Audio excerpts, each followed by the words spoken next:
одержал победу и остается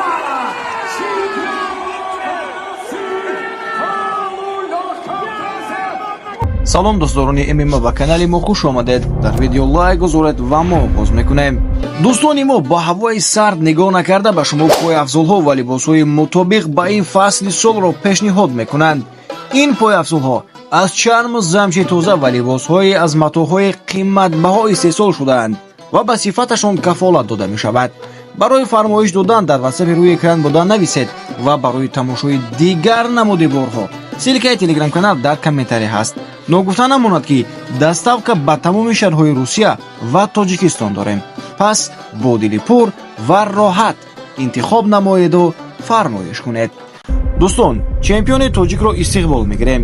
Муҳибшоҳ Гулбоев, варзишгари тоҷик, намояндаи тими Баёнов бо рекорди 8-2 бо қарори якдилонаи доварон 50-45 ғалабаро бар зидди варзишгари рус Никита 12-6 дар мусобиқаи Open FC 47 ба даст овард ва камарбанди худро муҳофизат кард. мо чемпионро табрик мекунем. мусобиқаи Эсия 182 ки 15 декабр баргузор мегардад барои тамоми дӯстдорони муҳорибаҳои омехта як мусобиқаи ҷаззобтарини сол хоҳад шуд. алал хусус ин мусобиқаро тамоми мухлисони ММА-и тоҷик интизор ҳастанд. Фаридун Нодилов аз Тоҷикистон бо рекорди 18-2-2-5 дар рейтинги 1 ва бо рекорди Эсия 4-0 ва Адлан Ибраҳимов 8-2-3 дар рейтинг рекорди Эсия 4-2 аз Русия дар финали Гран-при Эсия вомехӯранд.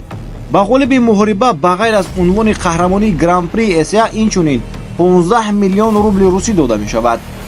финалисти Гран-при Эсия Фаридун Одилов дар бораи муҳорибаи оянда изҳори назар карда гуфт: ман омода будам ки бо касе ки набошад мубориза барам. танҳо мушкилӣ дар он аст ки Атлан ҳамзали ман аст. мураббиёни ӯ мураббиёни ман мебошанд. аз ин рӯ ман омодагии асосиро дар Москав мегузаронам, гуфт Одилов.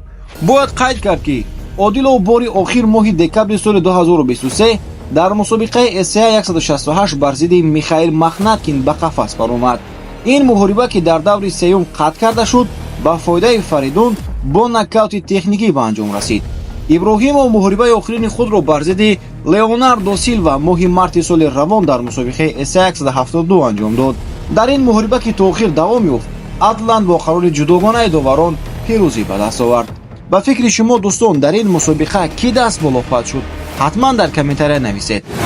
Осимхон Раҳмонов ба Атагон бармегардад. бозгашти Осимхон Раҳмонов дар муқовимат бо Чарлз Энрике дар чорабинии Москав Эсия 182 15 декабр баргузор мешавад.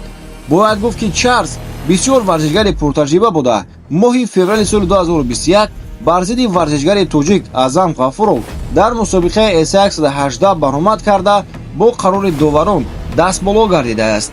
дар се муҳорибаи охири гузаронидаи худ дар соли 2023 аз ҷониби ҳарифон шикаст хӯрдааст. аввалин муҳорибааш дар соли 2024 бар зидди Осимхон Раҳмонов хоҳад шуд.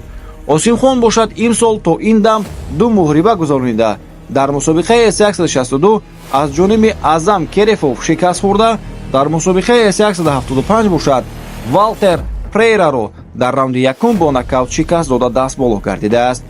мо ба варзишгари тоҷик ғолибиятро таманно мекунем ва дастгирии шумо пешравии мо хоҳад буд. дӯстони азиз, ҳатман дар видео лайк гузоред ва мо бо шумо дар ҳамин ҷо то видеои навбатӣ хайру хуш мекунем. хайр азизон.